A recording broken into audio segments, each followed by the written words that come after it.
अस्सलामुअलैकुम दोस्तों, आपकी फरमाइश पे पार्ट तो लेकर हाजिर हूँ। चलो तो शुरू करते हैं। आप ही के शोहर ने क्यों आतराज़ करना है? मैं जाऊंगी तो अल्टा उनके घर में रौनक आ जाएगी।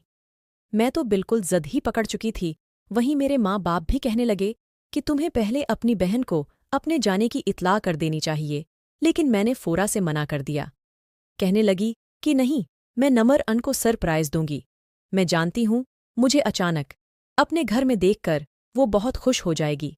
मेरी ज़दी थी, आखिर माँ बाप को हार मानना ही पड़ी, और यूं मैं अपना सामान पैक करके अगले ही रोज़ बस अड्डे पर पहुंच चुकी थी। फजर के बाद इस बस ने आपा के गांव के लिए निकलना था। मेरे अबा मुझे बस स्टैंड पर छोड़ने आए थे।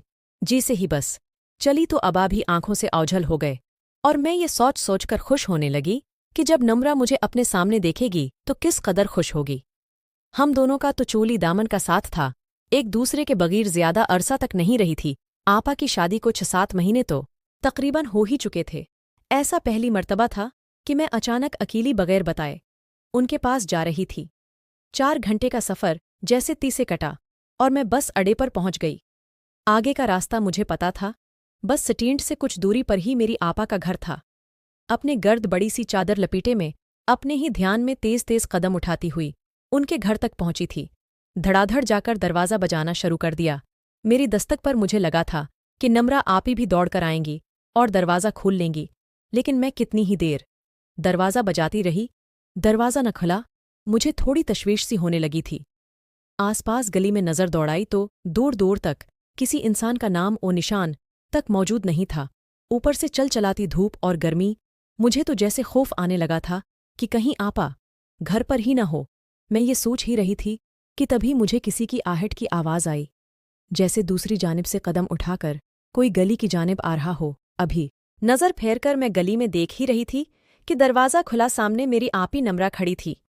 मुझे अपने सामने देखकर उनकी आंखें तो हैरत से फटी की फटी रह गई थी। अगले ही पल में अपनी आपी से लपट गई और उन्हें सरप्राइज़ कहकर चौंका दिया। मैं हंस रही थी। मैं उनसे पूछ रही थी कि उन्हें मेरा सरप्राइज़ कैसा लगा, जबकि वो अभी तक हैरान थीं। मुझे देखकर कहने लगी कि तुम अचानक यहाँ आने से पहले तुम इत्तला तो कर देती। अभी तक आप ही के चेहरे पर संजीदगी ही थी। एक पल को मुझे यूं लगने लगा जैसे मेरा यहाँ आना उन्हें अच्छा ही न लगा हो। मैं भी संजीदगी से कहने लगी कि क्यों आपको मेरा सरप्राइज़ पसंद नहीं आया? अगर कहती हैं तो वापस चली जाती हूँ, आपको इत्तला देकर दोबारा से यहाँ आ जाऊंगी। मेरी बात पर वो एक पल हंसी और मुझे अपने गले के साथ लगाकर कहने लगी कि नहीं नहीं, मैं तो तुम्हें बहुत मिस कर रही थी। बहुत अच्छा किया तुमने जो तुम चली आई। इस वक्त तो मैंने गौर नहीं किया था, मगर साफ नज़र आ रहा था कि मेरी बहन के चेहरे की हवाइयाँ उड़ी हुई थी। चेहरे की रंगत बिल्कुल ज़रू पड़ी हुई थी। बहरहाल वो मुझे अंदर लेकर आई। भाई अभी घर नहीं आए थे। वो मेरे लिए ठंडा ठार शरबत लेकर आई और फिर मुझसे बैठकर बातें करने लगी। ये तो मैं जानती ही थी कि असजद भाई उनका बहुत ज़्यादा ख्याल रखते हैं, उनसे बहुत।